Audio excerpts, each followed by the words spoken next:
Good afternoon. I'm very lucky. I'm lucky because this is my first meeting of BIMSTEC, and that meeting begins with the meeting with the young people. That's what makes me very lucky. All along,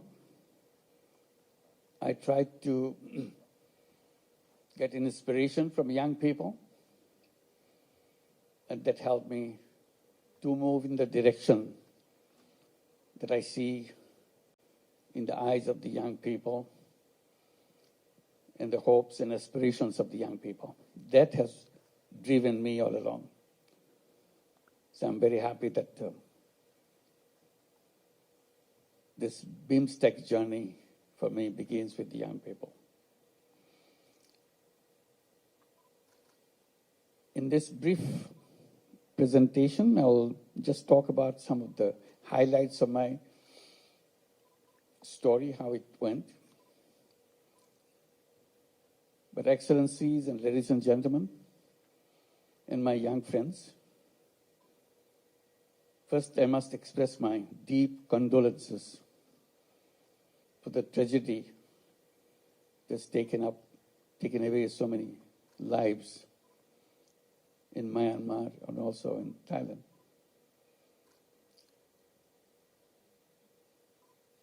And this makes us aware of the limitation of our capacity to save people, and uncertainty, the way nature behaves, that we cannot track. We have a long way to go, how to make sure we understand the nature and get along with it, making sure we can save people from the uncertainties that confronts us. Bangladesh is also a part of the area which is prone to earthquake. Luckily, we have not hit by such tragedy in Bangladesh yet.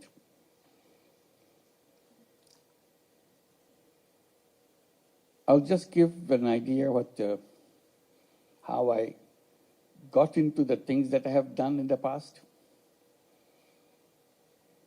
I was just mentioning to His Excellency, Minister of Social Development, that I used to teach in the USA, in Middle Tennessee State University, back in end of 60s and beginning of 70s. I was mentioning because I was surprised to see in my class, almost 1/3 of the class are Thai students. That's not what I expected when I began my teaching job. But I became very close to them. One reason was they are doing very bad in exams. Not because they're bad students. They're very good students. But they couldn't write in English. So I gave them a formula how we overcome that problem. That I'll say, you write in Thai. Don't have to worry about it. Don't have to write in English. I'm not your English teacher. I'm your economics teacher.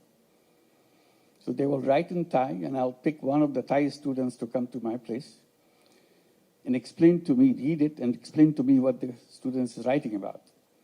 If I see that it's written in the right way, he gets the grade. So I became a good friend of all the Thai students, of course. So that link lingered for a long time.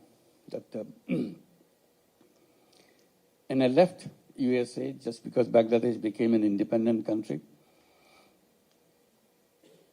in 1971. I left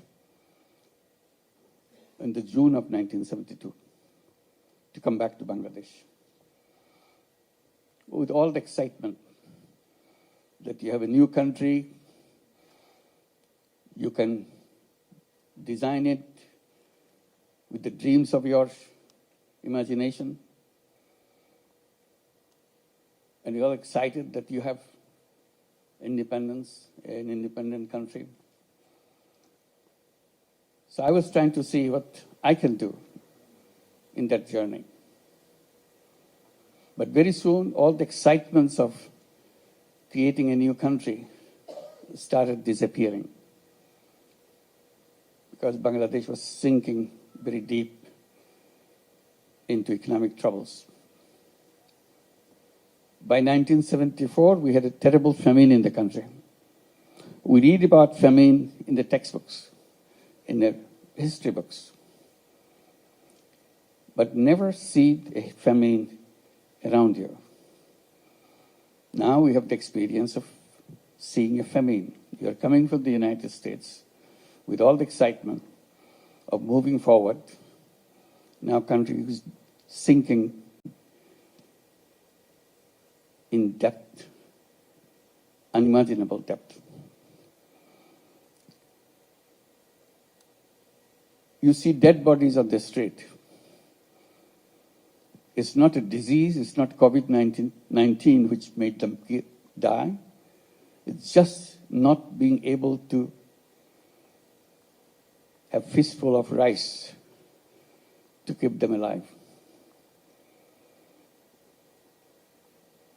So as a young person, you start wondering, what good is this university where I'm teaching is all about? You can teach all the brilliant theories in classrooms. Walk out of the classroom, you see dead bodies. So it unnerved me completely. I didn't know where to begin, what to do. I did little thing here, little thing there, didn't work. Then I decided, Bangladesh is too big for me. I'm a small guy. I can't do anything for whole Bangladesh. But I can do something for the village next to the university campus. This is a very interesting university, beautiful new university, but located in the midst of villages, not in the city, in an urban setting.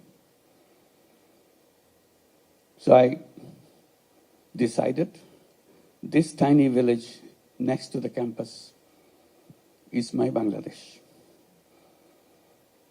I'll do everything I can to make sure this village remains away from the deaths from hunger.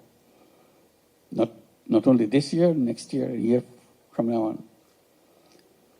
So all the imagination that you have with a good economic life, I tried to bring in my ideas, how to build this, create those situations in this village. I did little things again to see if I can be helpful to people. Then I realized the village is too big for me. I can't do anything for the whole village. So I started paying attention to individuals. That's a long story. When I started talking to the people in the village, get to know them, they look at me with suspicion because I'm coming from the university, which is just next door. But still, you're a kind of quote-unquote foreigner. Luckily for me, I could speak the local dialect. So that way, there was no language difference. So one particular event took me to take a next step. Woman I met, she was a victim of a loan shark. She did a wonderful job, but the benefit of her job is entirely taken away by the loan shark who provide her the money to buy the ingredients for whatever she is making. And the loan size was just over $1. That's a loan. But that $1 loan kind of made her into a slave labor. And instead of overcoming the problem, she became a slave labor because whatever she prepares, the condition of the loan shark is, you have to sell anything you produce to me at the price I decide. Imagine that.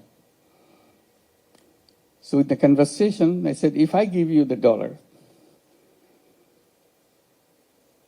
can you produce and sell it in the market? She was not familiar with the market. She said, I can try. So that was my first loan I gave. Gave her $1. I said, you have to pay me back. But whenever you can, I'm not going to force you to do anything. And the results I got from her kind of made me think, if $1 can do such a thing, why don't I do more? And I still have lots of money in my pocket. I'm coming from the United States. I was teaching there for several years. My pockets are full with dollar. So that was the beginning. And it led to step by step, not only just lending money, but raising questions, fundamental questions. If this money, this dollar can change one person's life, and you get your money back, why don't we do more? I go to the bank in the campus. It's a newly built campus, newly built banking offices. I talked to the manager. He said, why don't you lend money to the people, poor people in the village? He was shocked. He simply argued, bank cannot lend money to poor people. They argued and argued. Nothing changed. I said, you know what? Your banking system is totally wrong. You are built in a wrong principle.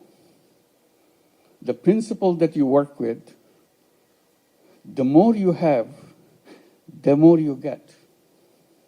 So you're always looking for the guys who have more, so that you can give them more. I said, that's kind of reverse of the actual principle that you should have. Actual principle should have been, the less you have, the more attention you get. And my first responsibility is to go at your door to serve you. You don't do that. As a result, you create this problem for the whole village and for the whole country. Now I see it's the whole world. Same banking principle. The more you have, the more you get. If you have nothing, you get nothing. So stay there. The whole idea of transforming the society is killed right there. There's nothing wrong with people. They're full of energy, full of creative ideas. But the institutions are built in the wrong way. So I started becoming very vocal. Since I'm a university professor, I'm quoted in the press. I make it very, very sharp. People laugh at me. This crazy guy, don't understand any business, any banking. He keeps talking loud about something which cannot be done at all. Poor people need jobs, not money. I started answering that question. I said, money is more important than job. That became another root of my arguments. And I continue to do that. But for the time being, I'm saying, not only banks should be made in a way that it should be focusing, started doing business at the bottom first and then gradually move up. To make it more focused, I started saying, not only credit is important, it should be considered as a human right. People say, what bank loan has got to do with human rights? I said, everything. Right to live, right to shelter, right to health, right to health. These are recognized as human rights. You cannot achieve right to food, right to shelter, right to health, all these, unless you establish right to credit. The moment you have the right to credit, others will be established by themselves, by people themselves. You don't have to bring it from outside, because credit leads to income. So that continued. I said, since bank doesn't give the money, why don't I create my own bank? So that is another route. We started with that $1 loan. Now I'm talking about creating my own bank. It took a lot of time. Finally, I created a bank for the village. Called it Village Bank. In Bangla, we call it Gramin Bank. That's the word you hear. Gramin means village, village bank. And I was very excited. And how do we get all this thing done? With all my students. I didn't have anybody else. My students loved those ideas. They were with me all the time. Continued with that. So it's established in the village. Then it started spilling over to the other villages and other villages. Soon we see it became nationwide bank. Everybody said, why do you do that? That doesn't do anything, this tiny little money, $5, $10, $20. That's not, I said, that's the beginning. First dollar is the most important dollar in everybody's life. But the world denies that money. What I'm doing, I'm just bringing that as a human right, that you can do that. As a bank, it's not a charity. Then I started arguing about the charity versus loan. I said, charity is a wonderful idea. Charity money goes out, does wonderful things. The money doesn't come back. So you have one time use your money. But if you invest and lend the money, and the person who took the money promises to pay you back with interest so that you can cover your cost, that's a fantastic opening. You can go thousands of miles with that. Nobody can stop you because money rolls back again and again. So use the same money over and over again. And I started saying, charity money has only one life. You can use the money once only. Money goes out, does a wonderful job, but never comes back. That's called charity. I say the same thing if I use it as a loan. I lend the money, I provided the funds, charge the cost of the operation, money comes back. Use it again. It does the same thing again. So you can expand and expand and expand. Reach out to millions and millions of people. It's very difficult to argue such things in the environment where banking means you have to be providing collateral. I said collateral is the wrong idea. It's a wall built to deny poor people access to bank. That's the only purpose. How dare you say that? I said, say it because I don't have collateral in my system. People take money, they pay me back. Oh, they will never pay back. I said, they have been paying back all my life. I have no problem. Oh, they will finally show you that you are not right because they will not pay you back. I said, I've been doing it for years. Many people are copying it. They are doing it for years. Just because you imagine something doesn't make it right. This is real. We do it every day. So that's another road opened up. Banking without collateral. I said collateral is just an excuse to refuse people financial services from the banking system. If it can work without collateral, why do you need a collateral? Then people say, oh, Bangladesh is a crazy country, funny country. You can get away with this kind of thing and people listen to you. I said, no, not Bangladesh alone. Now it's spreading in many countries. Right now, it's a funny thing. It's working in the United States. 35 major cities in the United States have Grameen program called Grameen America. They have over 200,000 borrowers, all women, 100% women. In Bangladesh, it's about 95% women. In the United States, 100% women, not a single man in the whole system.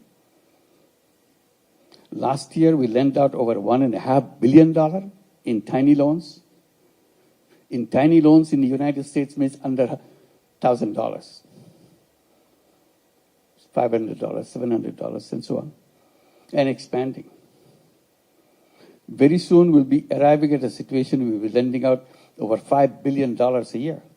That's the spread going. So this is, again, you're challenging the system to change the world. You cannot create a world with the same system. If you want to change the world, you have to change the system. There's no other option for you, no matter how you argue with it. If you go by the same road, you'll always get to the same destination. If you want to go to a new destination, you have to build a new road. So that became another issue. We continued with that, and when we have this system working in Bangladesh, we saw problems with children, healthcare, education. So we started adding these things. First thing we did about toilets. Poor families don't have any toilet. We said, if you are a Grameen Bank borrower, first thing we do, you must have a toilet. And we lend you money to build the toilet. They said, well, how do we pay it back? Don't worry. You pay a tiny, tiny little bit. So small that it doesn't bother you anymore. But over years, you'll pay us back the entire amount.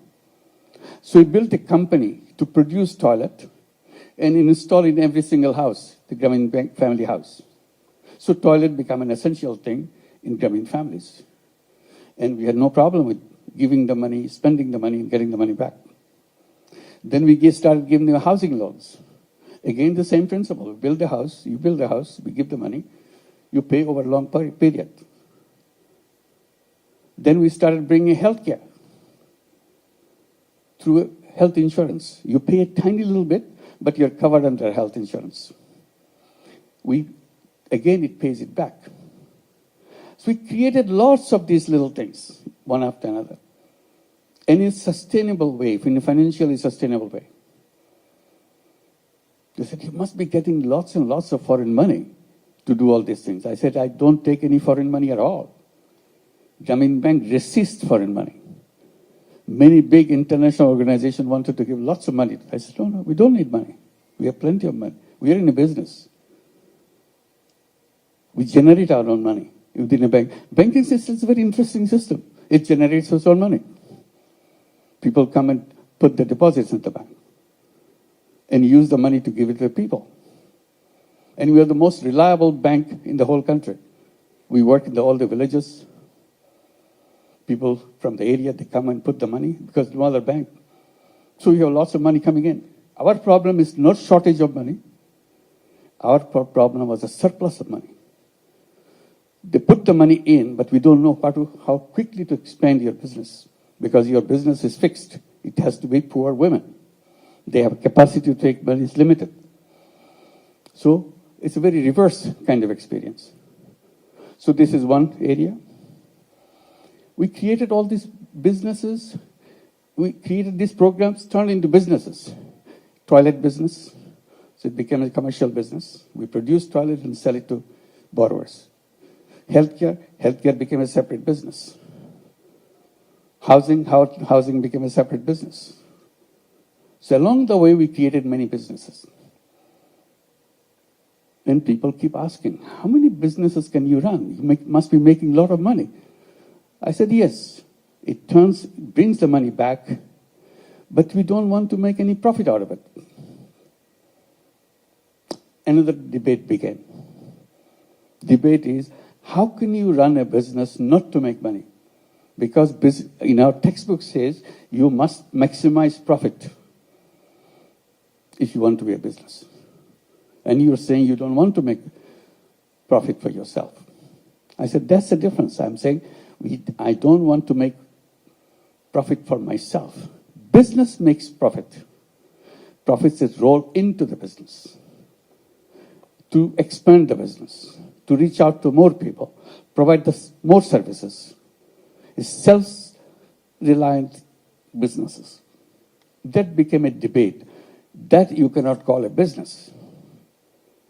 I said, I'm an economics teacher, so you don't have to define what a business is all about. It's a perfect business. Simply, I don't take the money off the business into my pocket. That's all. Then it turns not a business. You have to make money. That's the business. I said, no, that's not what it says. It says you have to make profit, not put it in your pocket. No, you have to put it in your pocket. So that debate went on. Big experts in economics started challenging the whole idea. I said, okay, it doesn't fit into your idea of business. This is a new idea of business. So I needed a name to define it as a new business. So I started calling it social consciousness-driven business. When I mention it several times, it looks too long for me. So I simplified it, call it social business. What is a social business? Social business is a business to solve problems rather than make money for yourself. Oh, then this is not a business. Business is not supposed to solve problems. Business is supposed to make money for yourself. I said, this is a new kind of business. Do you have a problem with that? If you have a problem, you don't go do it. I have no problem, I do it. So I created social businesses. And one after another, we created many, many social businesses, became nationwide businesses.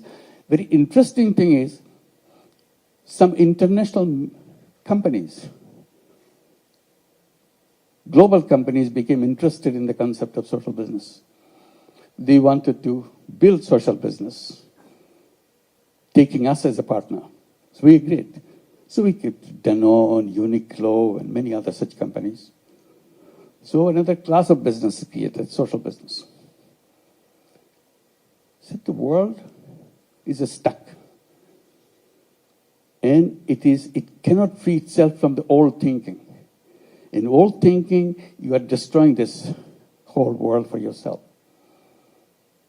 I said, old thinking has created old civilization, which you are going through. And I repeatedly underline that the old civilization that we are going through, the present civilization that we are going through, is a self-destructive civilization. It will destroy everything. And that's the path we are going. If you want to survive as human being on this planet, I said we have to create a new civilization, which will be, the features of new civilizations has to be very clear. First condition of the new civilization, the businesses should not be greed-driven. So greed part has to be squeezed out in the new civilization. Greed will destroy us. Why? Because whatever, all the things that we talk about, we promise as a government to see this is what we're doing. Our country is moving forward, our GDP is growing and all that. Growth rate is so high. So what? All the wealth this is generated gets concentrated in few hands. They become richer, richer and richer. And we call it development, we call it growth, we call it fantastic economy. But that's, you are planting the seed of your self-destruction. Unless wealth is shared, you cannot sustain a society. Concentration of wealth equals concentration of power. And you start concentrating power and deprive the power for the people in the ground, that society will collapse sooner or later. That's it. This is one reason why the civilization cannot sustain. On top of it, we are destroying the planet through environmental side. We created the world where consumption is the king. You buy, consume, consume, consume. and in the process, create waste and waste and waste. If not anything else, the whole waste that we generate every day will put us into grave of waste. I said we have to redesign our lifestyle. Lifestyle is not about continuous process of creating waste. Life is about preservation. Life is about protection. So I continued on that. Then finally I came out with one idea, put it in a kind of capsule format. Said we have to create a civilization of 3 zeros. 3 zeros. 0 net carbon emission, 0 wealth concentration, 0 unemployment. And unemployment not because everybody has a job. The way I interpret unemployment, I said, human beings are not born to work for anybody else. The economic system that we are taught, is again put onto a wrong footing. We are asking everybody to find a job. Our education system is built around finding, so that you can get a job as soon as you finish your school. You get a certificate, you get a job. I said, human beings are very different from job seeker. First of all, human beings are not slaves.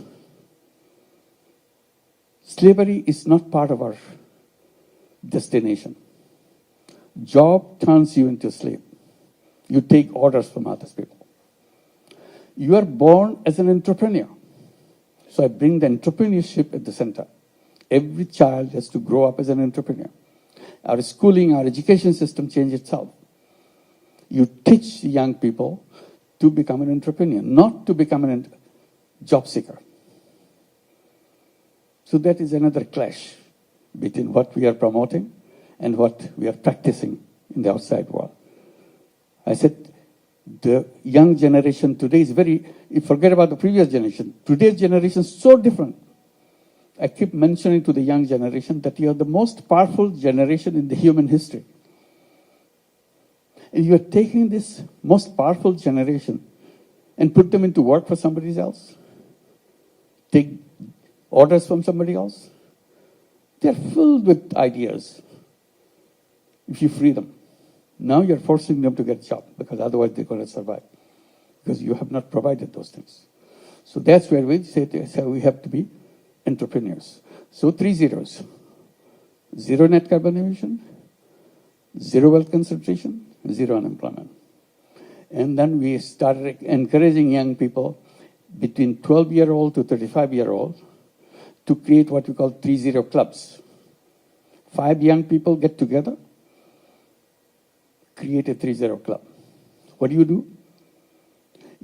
Each one of you transform yourself as 3-0 person. I do not contribute as a person. I do not contribute into carbon emission. I do not do anything which contributes to carbon emission. It's my lifestyle issue. I create a life where I don't do that. I do not create any waste. This is part of my commitment as a member of the Business Club. I do not practice anything which will lead to wealth concentration. 0 wealth concentration. I'll become an entrepreneur. I do not contribute to job seeking, working for somebody else. So these are the 3-0. I become a 3-0 person. So this is the direction I want to go. So these are the ideas that one led to another. This is not something happened isolated way. Each one linked to one. I mentioned to go back, concentrate on one village. I said, whatever you try to do, don't try to do overnight, change the world. You cannot do that. If you want to change the world, you start with your village. You start with your neighborhood. If you are successful with your neighborhood, then you have a chance to go to the next step and the next step. Life is about developing a prototype. If you build a prototype, the rest is easy. Replicate. Because you have basic structure here fixed up. That's how microcredit works. We built up the first unit. If the first unit works, you can make thousands and thousands of units doing the same thing.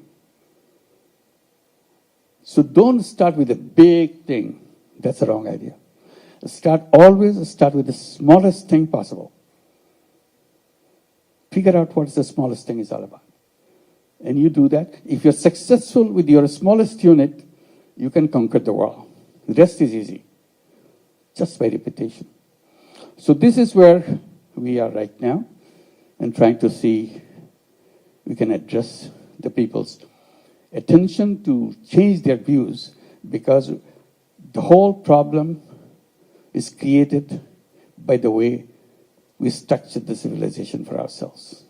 Unless we redesign it, we are stuck and we are finished.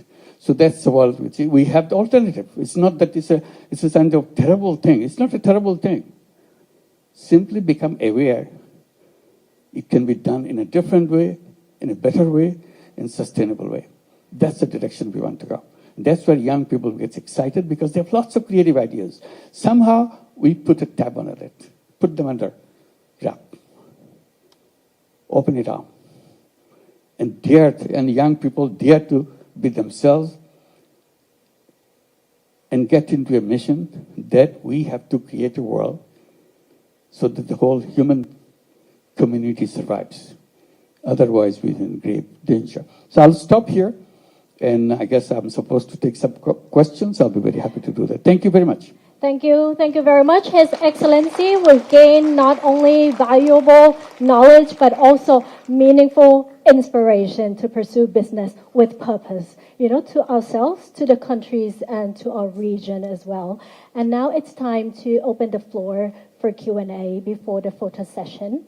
Okay, so anybody, any questions are welcome. Please raise your hand for the question. Yes, please. Thank you.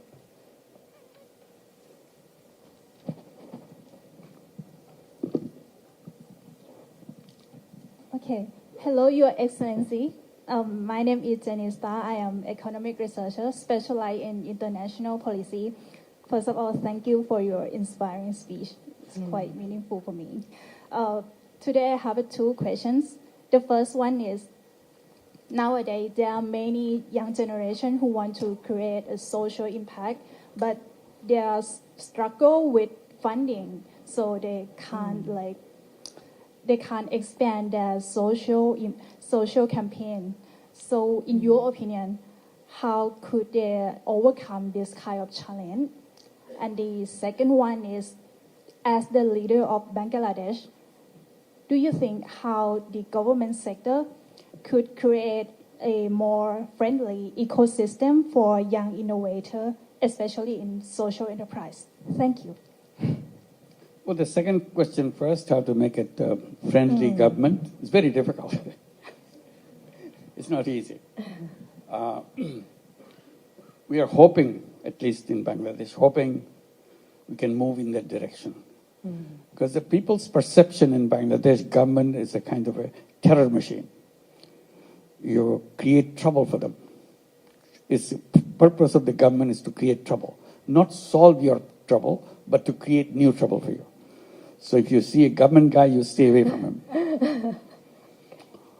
And that's completely counter to the whole idea of government. So it needs overhauling of great magnitude to make sure that you become. So when you see a government guy, you feel relieved that, okay, I have a government guy next to me. I'll be protected. It takes a lot of practicing, a lot of redesigning inside the government. Hopefully someday we'll be able to do that. On the question of finance, my entire story is about finance. And I'm saying that we are not waiting for money. See? We are not saying, give me some money. We have our stories after stories where we defended ourselves from billions of dollars of money coming to us. We said, please don't give us, don't destroy us. We are okay. So it has to be reversed. You should be generating your funds, creating things. And there I suggest the one idea, social business. CSR. Many companies have CSRs. We can go and describe to them. We're giving money, giving it away to help people. Why don't you invest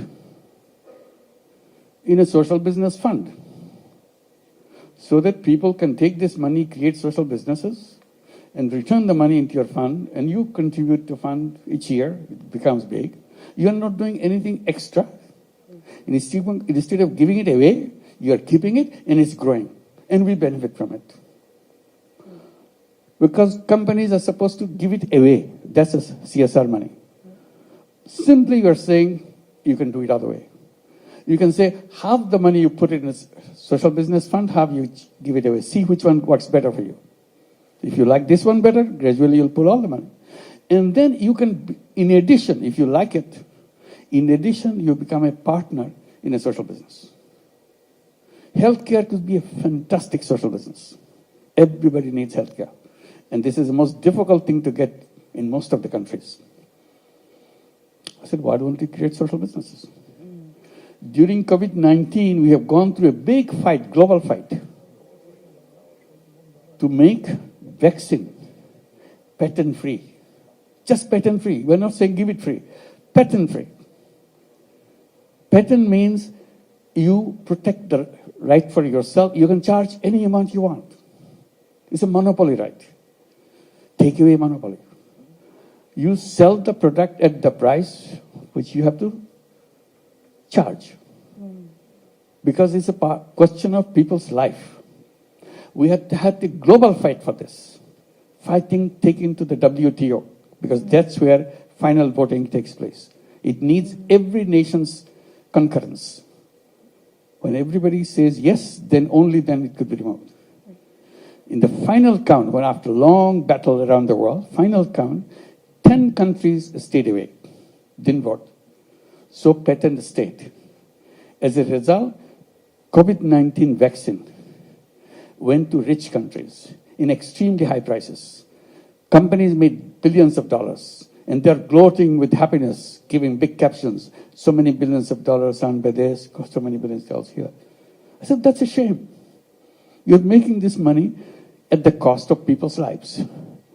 Many people, millions of people in the world didn't have access to vaccine because they will not allow this vaccine without patent right. If patent right was removed, many countries will produce this, and it will be available everywhere. So ever since we are campaigning pharmaceutical companies to become social business companies. Today you pay a penny for your medicine, in the production of that medicine, you charge to the consumer $1 for that. Nobody can stop that. It's a free market. So I said only escape from that is to create social businesses. Where would the social business come from? From me and from you. If you agree, we do that. Nobody can stop us. It's a business. Only thing, we don't overprice it to make money for ourselves, because social business doesn't have any room for making personal money out of the business. So that's it. So this is the way to go. It can be created. Money should not be a barrier. It's a kind of, again, creative way of thinking how to make it possible. Make contracts with the people. I delivered this, you give me this, I've delivered this. That's it. Thank you. Thank you. Thank you very much. And please feel free to engage with Professor Yunus. Thank you. Please. The lady in the middle, please also introduce yourself and your organization. ตรงกลางสุดขาวค่ะ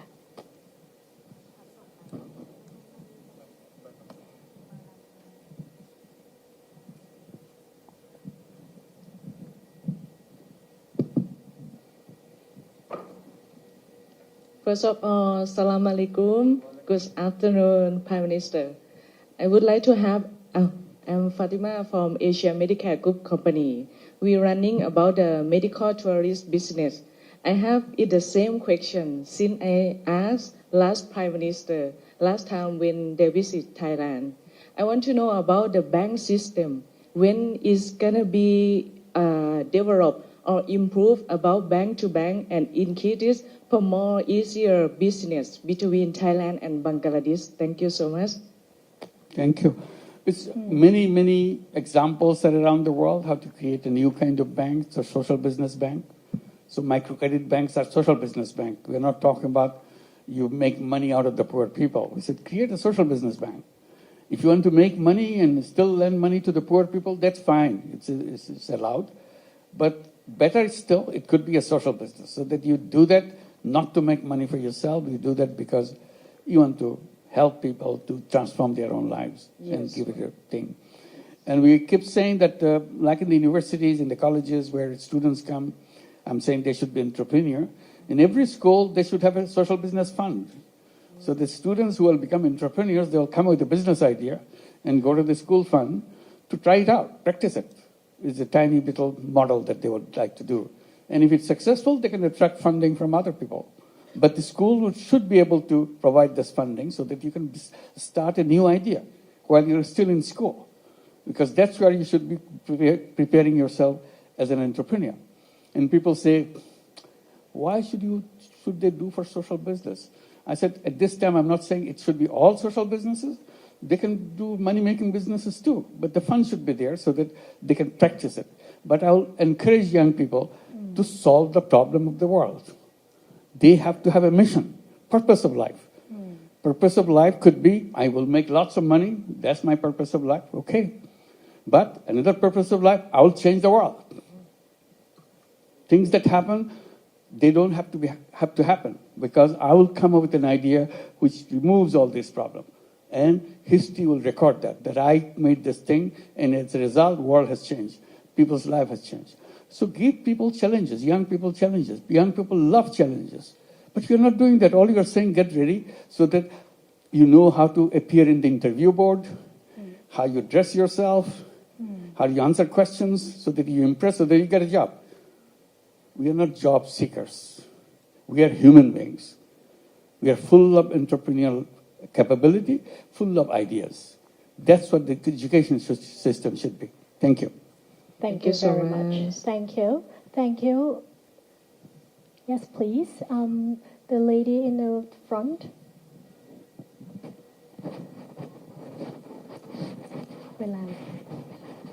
Sorry, I can't see anybody, so I hope there's some light in the middle.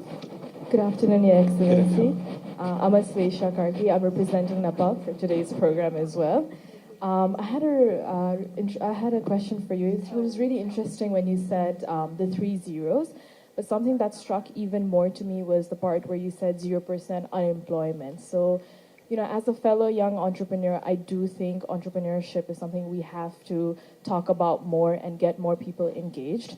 But at the same time, as an entrepreneur, I know I need a lot of help from fellow other members in the community as well. So could you elaborate a little more when you said we need to be more prone to entrepreneurship than employment? Thank you.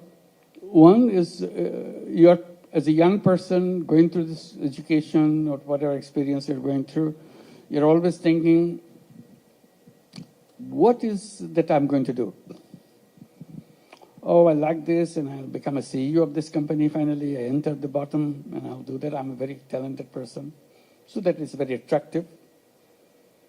Or I see this problem.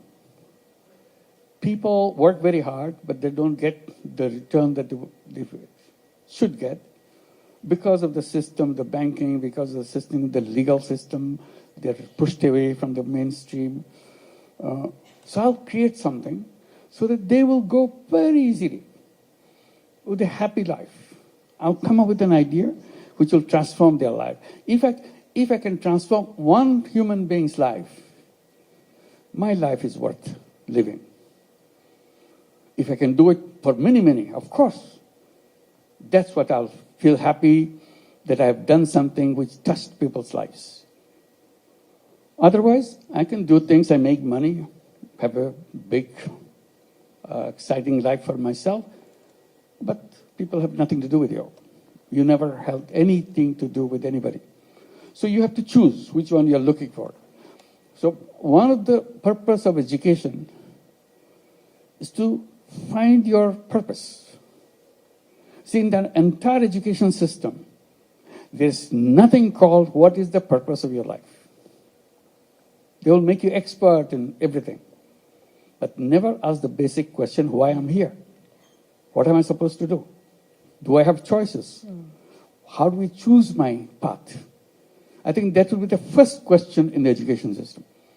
The day you enter grade 1, what is the purpose of my life? And I search for it as I go.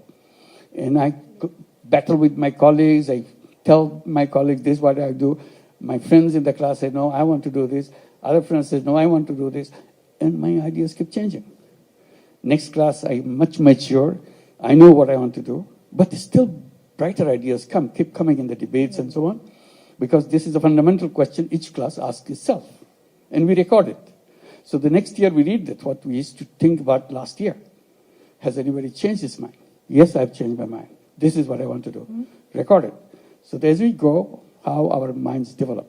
Ultimately, I have to find the purpose of my life. It's a very short period. It's not a long period.